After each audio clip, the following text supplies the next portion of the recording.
Evet, değerli izleyicilerimiz, değerli katılımcılarımız, ekranların başındaki değerli izleyicilerimiz, WIN-EURASIA Metaverse paneline, keynote konuşmasına ve gün boyu aslında Metaverse'ün endüstriyel otomasyon dünyasına etkisine hoş geldiniz. Ben Murat Bayazıt. Çok keyifli bir Metaverse etkinliği planladık aslında. Fakat biz böyle Metaverse'ün son kullanıcı olan hayatımıza etkilerinden ziyade endüstriyel otomasyona etkilerini konuşacağız.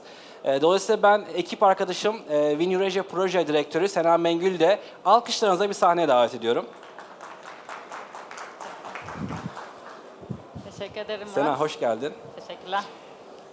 Teorik olarak konuştuğumuz bu Metaverse kavramı pratik olarak 5G arenada şu anda gösteriliyor. Önce ne hissediyorsun? Öncelikle çok heyecanlıyım. Belki bu heyecanım sesime de yansıyordur. Yoko Ono'nun bir sözü var. Ben her sabah kalktığımda karşımda poster olarak onu görüyorum. Bir kişinin kurduğu hayal yalnızca hayaldir, iki kişinin kurduğu hayal gerçektir diye. Güzel. Bence biz bu hayal kurduk ve gerçekten gerçekleşti şu anda. O yüzden böyle çok tüylerim diken diken. Bir sene boyunca buna çalıştık. Umarım sizler de gerçekten bundan memnun kalırsınız. Kesinlikle. Şimdi tabii Metaverse denilince elle tutulur da bir şey olmadığı için biz istedik ki iş ortaklarımızla beraber fiziksel olarak da Metaverse'ün nasıl bir etkisi olacağını gösterelim. Dolayısıyla Sena'nın da söylediği gibi aslında 5G Arena'da bunu çok güzel lanse edebiliyoruz. Açılış konuşması için sana söz vereceğim. Sahne senin, seni dinliyoruz. Buyur. Çok teşekkür ederim Murat, çok teşekkürler. Öncelikle hepiniz hoş geldiniz. Burada bizleri yalnız bırakmayarak geldiğiniz için siz değerli konuşmacılarımıza, panelistlerimize, keynote konuşmacılarımıza ve siz değerli dinleyicilerimize çok teşekkür ederiz. Ben Sena Mengül, yaklaşık 15 yılı aşkın bir zamandır Deutsche Messe Türkiye ofisinde görevliyim ve WIN-EURASIA Proje Direktörüyüm. Elimden geldiğince size Metaverse ve biraz da olsa fuarımız hakkında bilgi vermeye çalışacağım. Sorularınız olursa tabii ki almayı isterim. Murat'ın bahsettiği gibi aslında Metaverse gündeminde bizim alışkın olduğumuz ve duyduğumuz Metaverse'ün dışında endüstriyel anlamda Metaverse'ü nasıl sergileyeceğiz ve neler yapacağız, bunları nasıl deneyimleyeceksiniz? Biraz aslında bunlardan bahsediyor olacağız. Bazı rakamlar var, bunları vermekte fayda var. Bugünkü odağımızda olan Metaverse aslında çok kısa bir zaman içerisinde hayatımızda birçok şeyi değiştirecek. Öyle ki Gartner'ın 2026 rakamları tahminlerine göre her akıllı telefon kullanan 4 kişiden biri günde 1 saatini Metaverse'de geçiriyor olacak. Bizim günlük hayatımıza yansıyan Metaverse'ün yanı sıra endüstriyel otomasyon sektörü içinde çok fazla değişime aslında tanıklık edeceğiz. Bunu şu andan söylemek bile mümkün. 2021'de küresel ölçekte Metaverse teknolojileri ve altyapılarına 57 milyar dolarlık yatırım yapılmış. 2022'nin sadece ilk 5 ayında bu yatırımlar 120 milyar dolara çıkmış. 57'den 120 milyar dolara. Bu resme baktığınızda aslında 2030'a kadar küresel ölçekte 5 trilyon dolarlık bir etki yaratması bekleniyor. Bu gerçekten çok büyük bir rakam. Ne demek? Hepimiz için yeni iş fırsatları, yeni teknolojiler ve yeni buluşmalar demek. Peki üst düzey yöneticiler ne diyor bu konuda?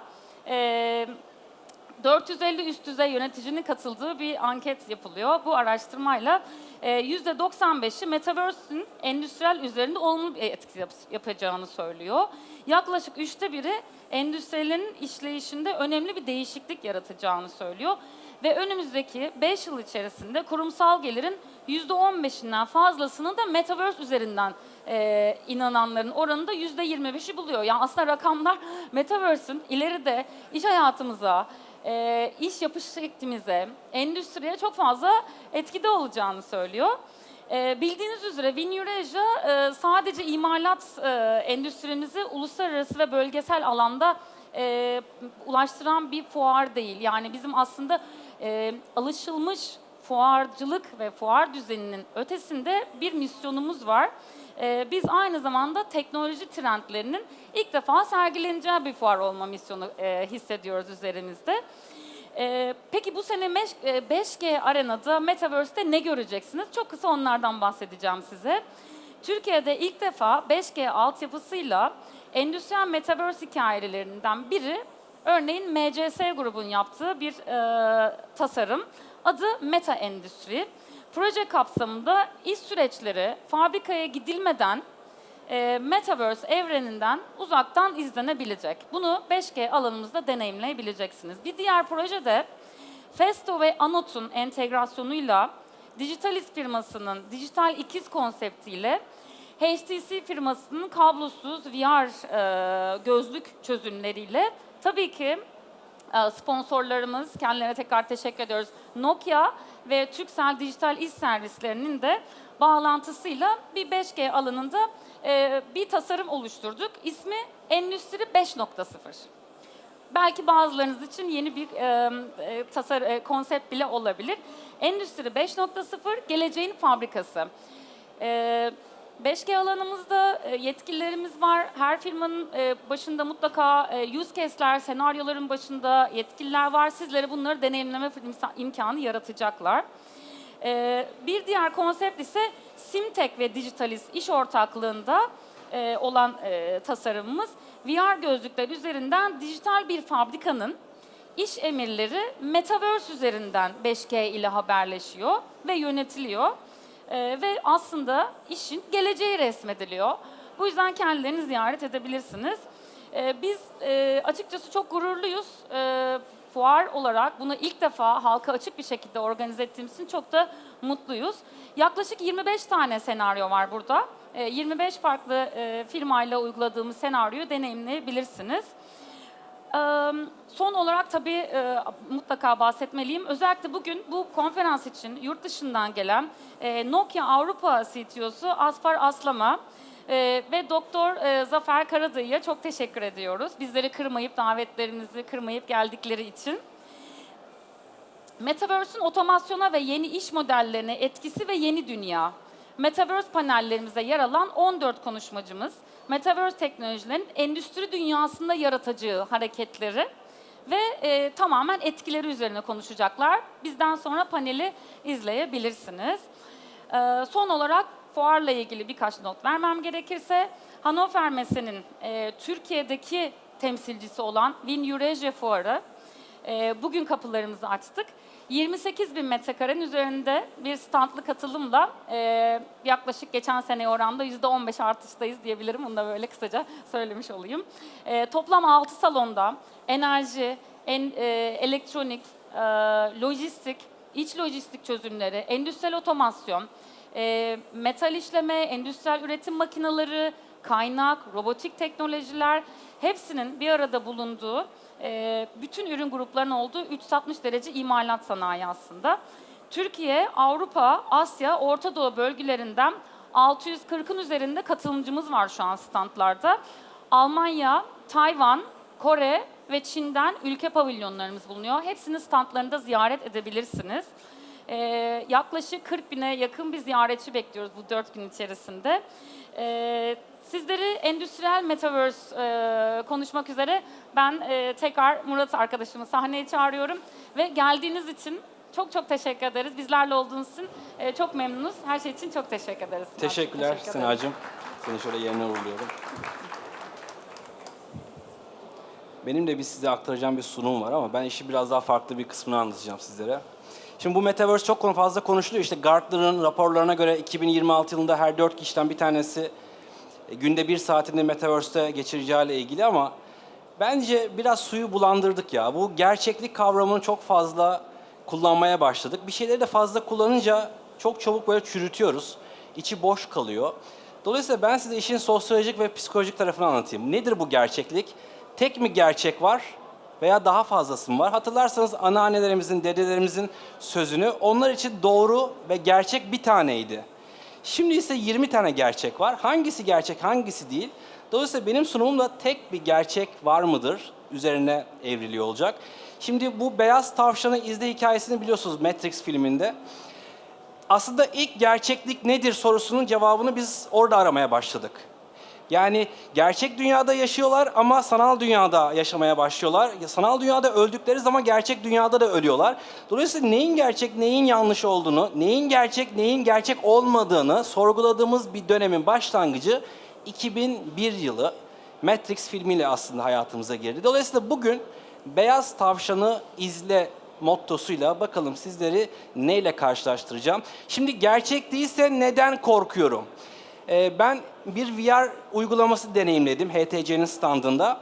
Bir uçuruma geliyorsunuz ve bir tahta var. Uçurumun sonunda tahtanın ucundan bir şey almanız gerekiyor. Fakat size bilinç olarak onun gerçek olmadığını söylese bile fiziksel alanda hissettiğiniz duygu o alandan düşebileceğinizi size aslında gösteriyor.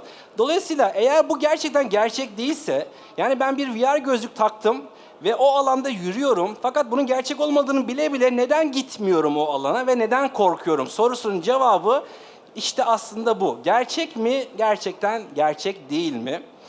Biraz daha böyle işin farklı bir kısmına da gelelim. Bu sabah programları gerçekten gerçek mi?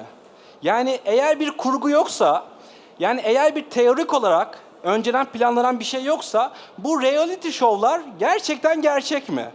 Mesela bunu da sorgulamaya başladık. Hayatımızda karşımıza çıkan pek çok noktada artık ya bu gerçek mi, değil mi?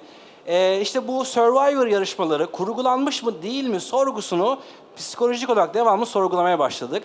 Dolayısıyla gerçekliği çok fazla hayatımızda kullanmaya başladık. Bir de gerçek zamanlı üretim diye bir şey var. Tolga Bey bilir. Ya peki gerçek zamanlı üretim varsa diğerleri gerçek zamanlı değil mi? Bu da bir garip bir yaklaşım. Yani nedir gerçek olan? Yani burada biz bir üretim yapıyoruz. Birebir izlenebilirlik var. Yani bu gerçekse üretim yapmayan diğer firmalar gerçekten zamanında üretim yapmıyorlar mı? Just in time diye bir kavram vardı yıllar önce. Hayatımıza soktular onu. Zamanda teslimat. Peki diğerleri zamanda teslim etmiyor mu? Yani nedir bu işin gerçekliği? Çok fazla böyle endüstrilerde bunu kullanmaya başladık. Bir de Dani Salvador çıktı. Bu da sürrealizmi ortaya attı. Gerçek değil dedi, gerçek üstü. Yani her şeyin artık gerçekliğini öğrendik, biliyoruz. Ya bir de bu işin gerçek üstü nedir sorusunu Dali Salvador bize kendi tablolarında böyle göstermeye başladı. Dolayısıyla gerçek kavramının da artık bir üst modeli olan gerçek üstünü konuşmaya başladık. Bir de gerçek üstünün üstü hayatımıza girdi. Bu da Metaverse. Yani Metaverse'ü de biz aslında çok fazla kullanmaya başladık. Biz de burada çok fazla uygulama yapıyoruz. Peki gerçek üstü ise Salvador'un çalışmaları. Gerçek üstünü sunan Metaverse nedir? Yani bir 5G teknolojisiyle gerçek bir VR deneyimini yaşayabiliyorsak bu gerçekten gerçek üstünün üstü müdür? Bu da yine bambaşka bir nokta. Sonra dedi ki sanal gerçeklik bunlar. Hayatımızda insanları sanal gerçeklik oyunlarıyla odalara hapsettiler. İnsanlar evlerinden çıkmaz oldular. Herkes VR gözlük aldı. Herkes PlayStation'ın başında, ekranın başında evlere hapsolduğumuz bir dönemde bize sanal gerçeklik, yani gerçekliğin de sanal olan versiyonu sunmaya başladılar. Sanki bir şey gerçek, okey, ben buradayım. Bir de bunun sanalı var. Yani bambaşka bir noktası daha var. Dolayısıyla bu sanal gerçekliğin de bir üst noktası arttırılmış gerçeklik dediler. Bu sefer de Pokemon oyunu hatırlarsınız hepiniz. Pokemon. Bu Metaverse kavramı artık ekranlara bağımsız olmayacağımız, yani merkeziyetsiz sistemlere bağlı kaldığımız, işte Z aksı dediğimiz, önünüzde bir ekran olmadan VR gözlükle her şeyi görebildiğiniz bir dünya. Peki arttırılmış gerçeklik nedir? İnsanları evlerine tıkan teknoloji şirketleri insanları evlerin dışına soktu. Bu sefer sokakları telefonlarımızla Pokemon yakalamak için gezmeye başladık. Arttırılmış gerçeklik çözümleriyle. Burada da bir gerçeklik tanımı yine bambaşka bir noktada. Yani o kadar çok fazla kullanıyoruz ki içi çok boşaldı. Yani neyin gerçek, neyin sahte olduğunu bir türlü bilmiyoruz derken 8 yıl önce bu iki arkadaş seçim yarışında kavga ediyorlar birbirleriyle. Ve sağ taraftaki arkadaşımız, hanımefendi, Donald Trump'a sen alternatif gerçeklik dünyasında yaşıyorsun diyor. Yani gerçeği kavradık, gerçek üstünü kavradık, gerçek üstünün üstünü kavradık. Yetmedi sanal gerçeklik, arttırılmış gerçeklik derken bir anda dedi ki sen arttırılmış gerçeklik değil, sen alternatif gerçeklik dünyasında yaşıyorsun. Çünkü Donald Trump'ın yaşadığı dünya gerçekten bambaşka bir dünya. Dolayısıyla bir şeyin gerçek olup olmadığını acaba nasıl anlayacağız? Değerli dostlar, bir şeyin gerçek olup olmadığını sağ tarafta 5G arenaya gittiğinizde hani bu işte sanal gerçeklik, arttırılmış gerçeklik, gerçek üstü, gerçek üstünün üstü ve alternatif gerçeklik dünyasını sizlere birebir yaşattığımız bir alan kurguladık. Sizlerden istirhamım bu alanı ziyaret edin ve bu alanda 25 tane farklı demoyu canlı görün. Çünkü benim bu 5 dakikada size özetlediğim hikayenin bütün hali gerçek hıza dayanıyor. Onu da biz 5G Arena'da sizlere gösteriyoruz. Dinlediğiniz için de teşekkür ediyorum. Şimdi madem bu kadar çok gerçeklikten bahsettik, yurt dışından gelen bir konuşmacımız var. Asfar Aslan, Nokia Avrupa CTO'su. Ben kendisini sahneye davet etmek istiyorum. Sizlere 2020-2030 vizyonunu aktarıyor olacak. Thank you for your join us, Asfar. Pleased to be here and nice to see all this gathering, but also all the safety hazards all around this floor. So, stage is yours. This is your presentations. Okay. So I woke up quite happy this morning, satisfied with what we were doing, our role in the world, the society and all that. And then this lady turns up on the stage and she says she's now going to start Industry 5.0. So we're struggling to deliver the promise of the 4.0, and now we have to deal with 5.0. So that's an interesting challenge. Thank you for that. Now, the other thing is that when we talk about that alternative reality from Murat, in that alternative reality or surreality, when we get stuck into that, we forget a little bit about our history. So I want to give you a little bit of a lesson on history before we go into future on the metaverse. So it was almost 30 years ago, 30, that some of us were sitting in the underground bunkers or at university campuses playing with something called the internet. Okay, does anybody remember that? 30 years ago is roughly when it started.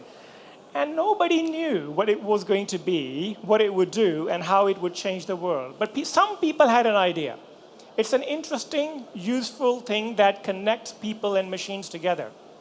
30 years on, internet has changed the world. So we are now at the cusp of the next revolution, or I would just call it the evolution of the internet as we go into the metaverse with new capabilities. In that alternative reality or parallel world that we're going to be living in, which is just one extreme scenario of the usage of the metaverse, but what we will find is that everything that we do in real world can be connected to its parallel virtual world. That's the journey we're on. But more importantly, every action that we take in the real world will impact that virtual world and vice versa. And why that is important, particularly in the context of this week, in the context of this event, we will talk a lot about the industrial applications of the metaverse. But what I want to do also is just to make it a little bit more real and live for you, I will share our own experience in Nokia on the journey to metaverse. Where did we start? How did we start it? Why did we even start this journey? And where have we ended up and where are we going? And then as we go forward, how are we making our inventions, innovations, products, and solutions available to our partners so that they can take advantage of some of the things that we have taken advantage of, right? So this is how you share and create an ecosystem. So, metaverse and the collaborative advantage. The one thing that you will hear again and again is that there is no one metaverse. There are roughly 50 around the world today, 50, and growing, okay? So there will be no one owner of that, but what we will all need to do is collaborate, work together in the ecosystem to make this virtual reality that is of use to us in the entertainment world, so consumer side, or in the productivity world, in the business economy and the industries. That's what we're going to focus on today. So let's start with the vision that we have developed. So every 10 years or so, we do what we call a technology strategy refresh, where we look at what will the end of the decade look like, the next 10 years. And in doing so this decade, what we found is that there are a bunch of things that are coming together that we actually started almost 10 years ago, and they're now being termed as metaverse. So when I was in Bell Labs in one of my previous roles almost 5 years ago, we ran the first ever Mirror World event in Murray Hill, New Jersey. There was no metaverse at that time. But what we started with was this. We looked at all the technologies that we, our partners, our customers, and even some of our competitors, what were they working on? And we found two themes. There were like 160, 170 different trends we looked at, but we consolidated them in two themes. One is the human augmentation. This is all about not just the wearables like the ones that Apple announced yesterday. It's also about the wet wears, where you can actually, you will not only be just wearing electronic devices, but you will be wearing biological devices that connect into your body. And then what do you do with that? Okay? We're talking about exoskeletons, where you are making humans superhuman so that they can do things more than we are capable of doing today, just on our own. So all of this human augmentation is about improving the capability of the human beings, bringing the sixth sense into the play by using the data from all the different sources, but not looking at a screen to understand the data, but using maybe even haptics to understand that data. Okay? So the whole human augmentation notion is the first pillar of all the technology developments that we're looking at. Going forward, we're also looking at the digital physical fusion. In a simple word, that's a digital twinning of something, whether it's a human, a muscle, or an entire factory floor. So what we started doing almost 10 years ago is when we were working on this notion of Industry 4.0, not 5 at that time, we were looking at the digitalization of the industries. Now that story is a little bit old now, because we are well on the way to achieving the objectives of that ambition of Industry 4.0. As we started to do that, what we realized was the first step of the digitalization was the physical automation in the industries. And that's really what Industry 4.0 was about, bringing the right automation capabilities, the robotics, the sensors, the software, the cloud, all of these capabilities together so that we can deliver the automation in the industries. The next phase of that Industry 4.0, which might actually go into 5.0, is the digital twinning. We started with very simple digital twins of a turbine, of a bridge, of a small product. And what we realized was the benefit of doing that digital twinning to understand and simulate the environment was so significant that we started to make it even bigger and more complex. So today, in 2023, we are at a point where we can simulate the entire factory floor, an entire production environment. So we have the capability to, better voice? So we have the capability to bring the complex systems together and visualize them. And this is where the industrial metaverse starts to enter into the arena. When we can influence, analyze, simulate, and train these systems before they make their way into the real world. Now, anybody read the press news about the US military drill with their AI-based drone system last week? Right, okay. So luckily, that was a simulation, not a reality, right? But it's those kind of things that we can actually now simulate in a digital twin before we unleash these capabilities out in the real world. So for us, human augmentation, second piece was digital physical fusion. So when we look at the metaverse and how it is developing today, there are clearly three segments that we're working in. One is the consumer metaverse, and this is where a lot of luxury brands are trying to position their products. This is where we're seeing a lot of headsets appear so that we can play games and so on. It will be interesting, but it will come a little bit later in terms of its proliferation. What we have found, particularly after the COVID pandemic, is that the enterprise metaverse has suddenly become a lot more interesting and important. Why? Because when we use tools like Teams, WebEx, and other capabilities to collaborate with each other, we realize we're not actually very productive unless we are in a room. So what replaces the room is the tools and the capabilities like the enterprise metaverse. But this metaverse will be IT-centric. We have IT systems in the enterprises. We'll plug in more capabilities into that. We will do better whiteboarding, better collaboration, better problem solving. Given. No big deal about it. The third one, which is actually more relevant to today, is the industrial metaverse. This deals with the operational technologies of these industries. Whether, again, we're talking about looking at the digital twin of a particular turbine, creating an entire simulation of the factory floor, or in our case, the entire networks. And I'll give you an example of that. So for us, human augmentation, digital twinning, now manifesting itself in the consumer, enterprise, and industrial metaverses. When we look at the examples that have appeared, and I think Murat and you have already talked about this morning, when we start from the social VR, this is about gaming, for example, two players getting together, playing game, using their fantastic AR, VR, or XR headsets. That's already happening, but these headsets are really expensive, okay? Forget the $3,500 product from yesterday. $500 product is still quite expensive for most people, right? So how do we get to the right price points before people actually can use these products at a grander scale? So let's answer that a little bit later. How are we going to do that?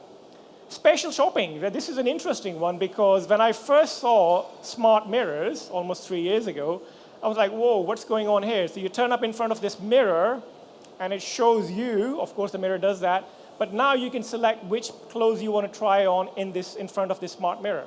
So this is about an improved shopping experience, which is suddenly making its way particularly into the luxury brands all around the world. VR collaboration on the enterprise. So get out of the teams of today and start doing the active collaboration in a room virtually. That is a great productivity tool that we all need if we are going to be working in a hybrid mode for a long period of time. And then let's go to the last example over here, which is about the industrial worker assistance. When we talk about the metaverse, or when we talked about it almost 3 years ago, there were two dimensions of it. One was the entertainment, and the other one was productivity. Entertainment in the consumer, productivity in the enterprise and industry. But as we have moved on, just like Industry 4.0, this industrial metaverse capability will address the productivity, the safety, and the efficiency. So this is just a natural next step of the path that we've already taken on the Industry 4.0 journey. What I now want to do is talk a little bit about the economic dimension of it. So as a CTO, I'm very happy to talk about the technical components, and I will, I promise. But I want to start with the money part. So the new $1 trillion economy, now numbers vary between 3 trillion to 13 to 20, depends on the week of the month, right? So it just changes quite a lot. But what is clear, the numbers are big. So we said, okay, where are these numbers coming from? What new value is being created versus what value is being substituted? So this is how we started to look at the world. So two dimensions of meta-world economy. One is the substitution. You have established industries like advertisement, like universities, so the education, gaming, retail, e-commerce, and all of those things. These are big industries within themselves today. But a lot of that will be substituted as we go into the metaverse. We will consume these capabilities and these services in a different way. Then you start to look at the early cases of the new value creation. Now, I don't know how many of you are very keen to get a plot right next to Snoop Dogg, the rapper from the US, right? But apparently, those plots are going for roughly $500,000 in the virtual world. Now, it's crazy for some of us. For the younger generation, no big deal. That's how the world will work. There is no online and offline anymore. It's just continuously connected to both worlds. So the point I'm trying to make is that there's a lot of substitution of the economy that will happen to get to those very large economic numbers. But then there is a net new value creation that's going to arrive from the bottom up. Now, one thing that we confuse when we look at these numbers is we confuse these numbers with their revenues. Is there a set of companies that will be earning $3 trillion from this capability? The answer is not the revenue.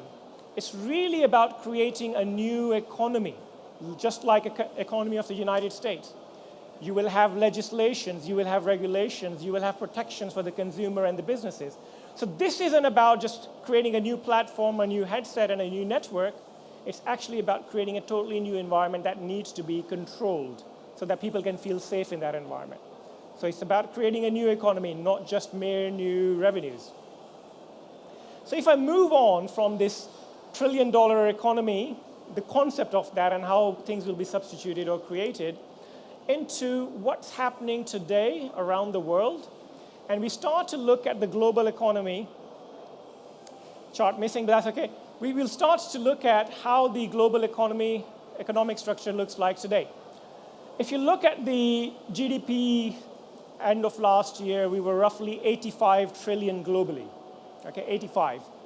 And then you have some very big industries like retail, finance, energy, automotive, and so on and so forth. With each of those industries, what we are finding is that there's a big disruption coming that contributes to the numbers on the previous chart. But what is that disruption? So let's look at the retail. In the retail industry, what we're finding is that people are going to shop in a different way. The sellers think that, which is why they start to position the products, market the products, and sell the products differently. That's the new channel, the metaverse.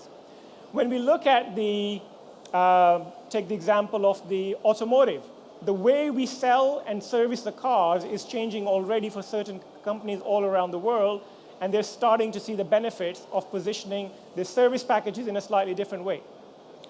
When we talk about the energy companies are interesting because, not just because of the cost of the oil and things like that in production or the changeover to the renewables.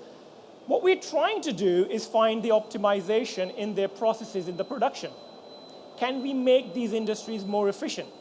So when we work and look at the new nuclear reactors being created around the world, before the reactor actually is being built, now we're creating a digital twin of that, and we're doing the assessment, the analysis. How could we make it more safer? Run all the what-if scenarios to say, if things go wrong, how do we contain them? And that helps in refining the design. So when we start to look at all those capabilities coming together, suddenly the life starts to become more productive, and we can avoid a lot of issues that we would have seen otherwise. In defense and aerospace, when we are working with the airline companies all around the world in the aviation, we're finding that in the old days before the pandemic, engineers used to fly out from the airline companies like Boeing or GE all the way around the world to solve and do the testing and the resolution of issues with the engines. What we learned in the pandemic, particularly the Lufthansa Technik example in Germany, is that that no longer is needed because we can do those observations and assessments of the engines, the faults, remotely. Okay? And that started the introduction of things like the 5G into that environment. So what we're looking at are a lot of cases that are emerging from all the top 10, 12 industries that make up 90% or so of that global 85 trillion economy. So when we look at the revenues that these industries or the segments of the metaverse will generate, we look at something like this. So in the consumer world, this is our prediction of how the take rate of the metaverse will look like and what kind of revenues will be generated. In the enterprise, we do the same thing based on our partner research and our own research. And industry is more interesting because what you find is the y-axis is roughly the same for each of them, but you get to bigger investments and bigger revenues in the industrial arena.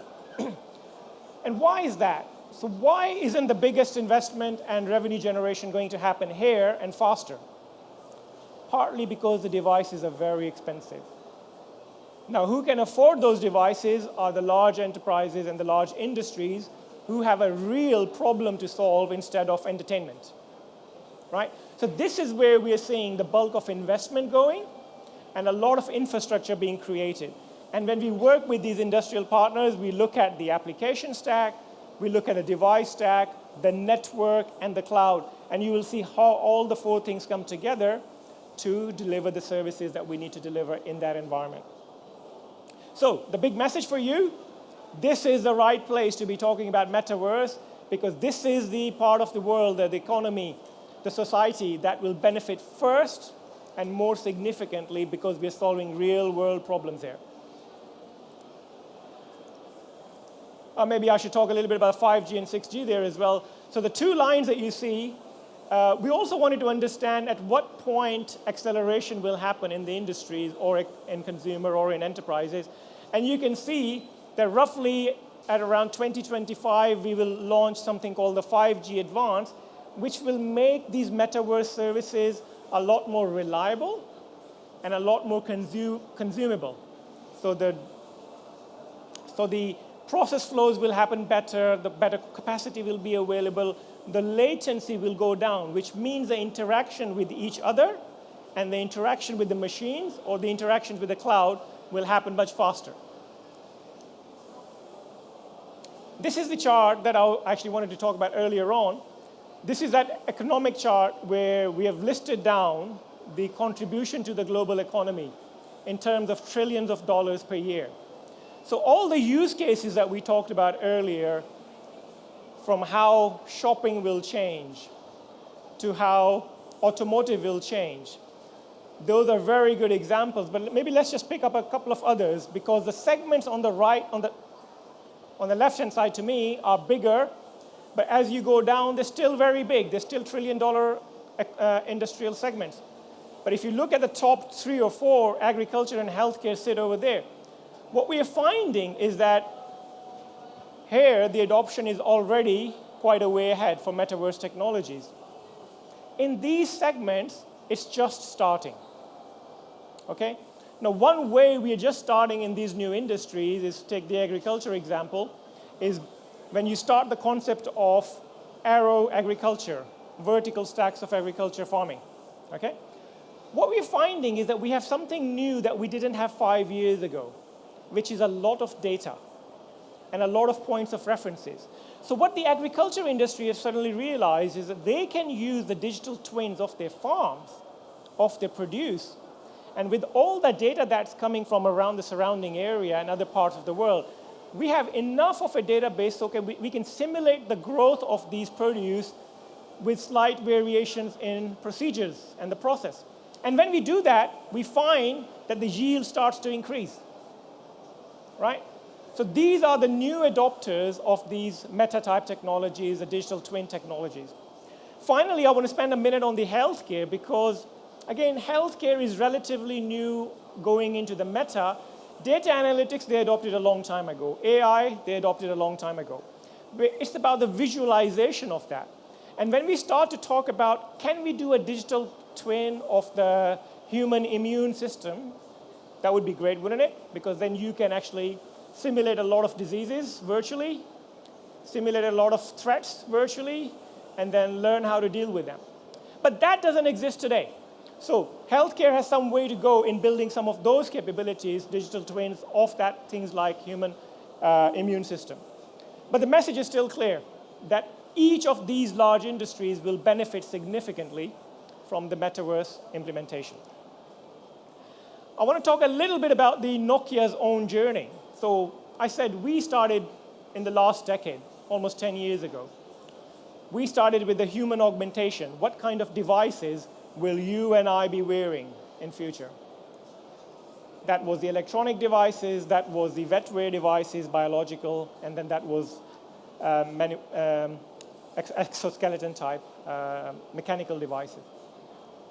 Where we have ended up is this. We started our journey to the Industry 4.0, again, almost 10 years ago. We automated our factories by first introducing 4G-based solutions and then 5G-based solutions. What we found was that the process automation, the quality control in the production, started to improve quite dramatically. And in some parts of the factories, we were seeing 25% growth, improvement year over year. And that's a big change, by the way. So that's our own learning, that when you go and start to adopt some of these Industry 4.0 solutions, significant improvements happen. We carried on with that journey to introduce the digital twinning to optimize these processes that we could now simulate. And that gives a little bit more improvement in productivity. Then we go into, okay, we've done this. We are implementing Industry 4.0 solutions. We are implementing digital twins. How about we start to introduce these capabilities into our products and solutions so that our customers can use these capabilities also?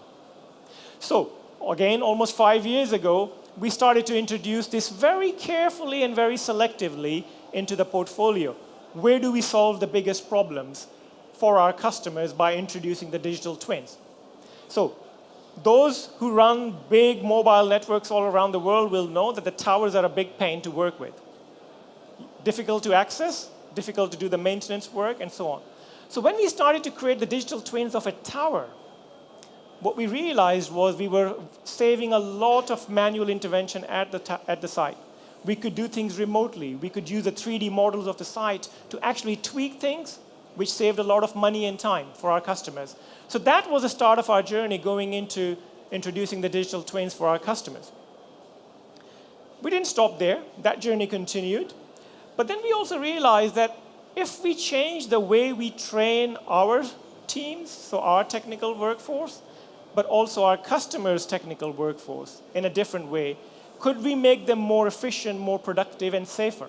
And this is where we started to launch learning services in a metaverse-like environment for ourselves and our partners and our customers.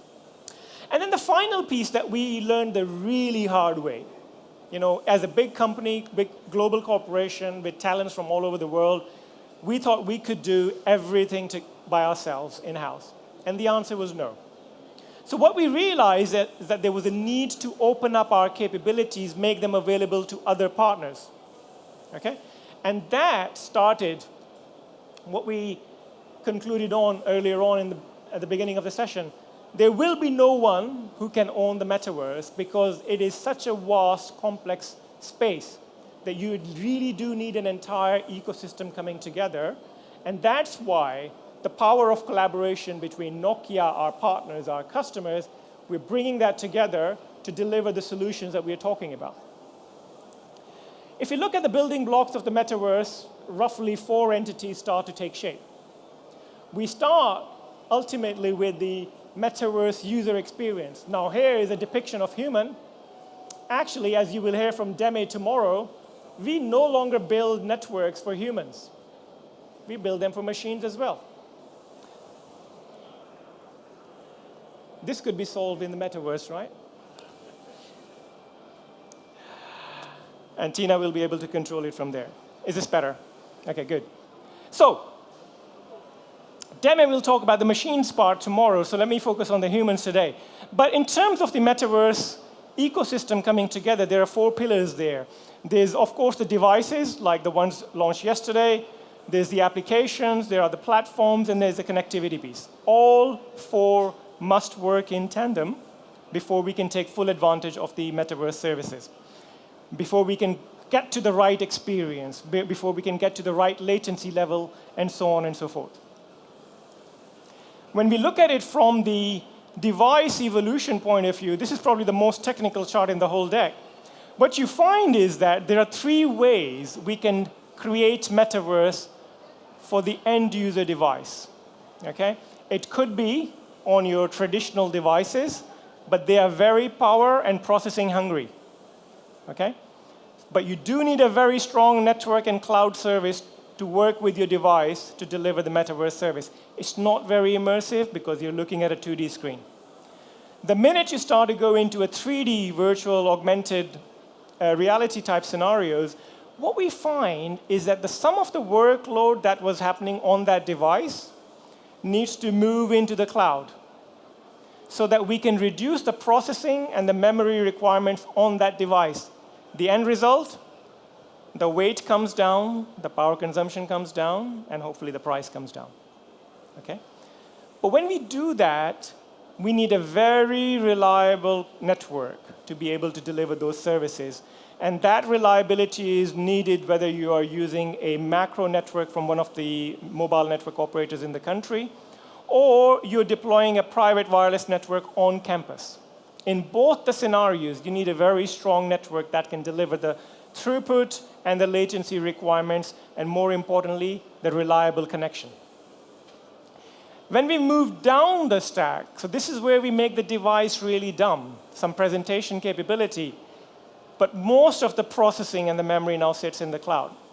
We started to laugh about it because in the end, we will end up creating something called the follow me cloud. Forget the edge cloud, follow me cloud. Everybody will have one. But the point is a little bit more serious than that.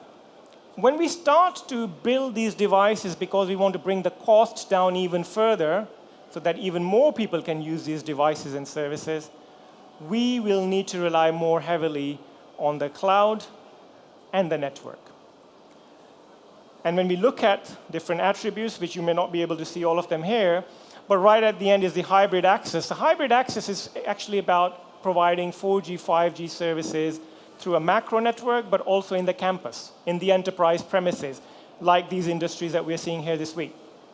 So when we look at the solutions that we are bringing to our customers based on our digital automation cloud, which sits in a cloud, by the way. It's a piece of activity where you just need a radio to be installed in a factory environment, and then the rest of the things happens by magic. We call it the Nokia Digital Automation Cloud.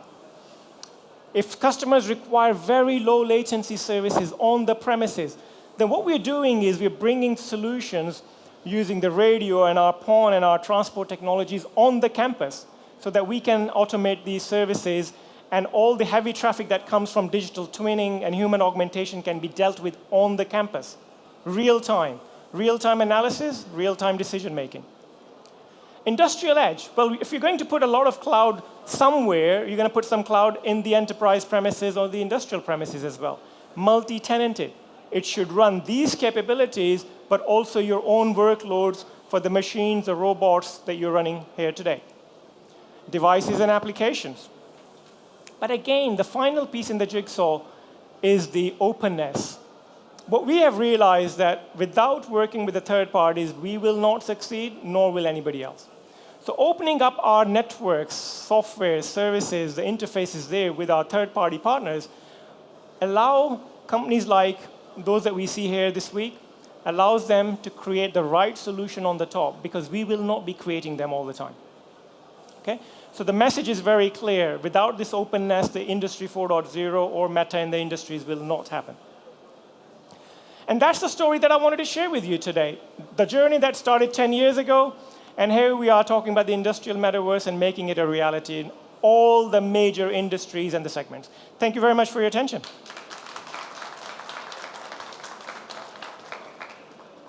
For inspiring speech, by the way. So I have a question. Oh, go on. There's always one. What is the real reality? Or blue one or red one? That's the real. Did you feel the push? That's the real. Okay, good. That's real. So today we are here real. In 5 years' time, if Industry 5.0 does really happen, this might not be even a real show, right? So did you experience to 5G arena, by the way?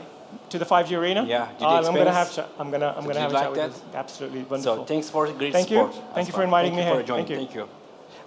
Aspar, just this is your Okay. for certificate, and we have a picture here.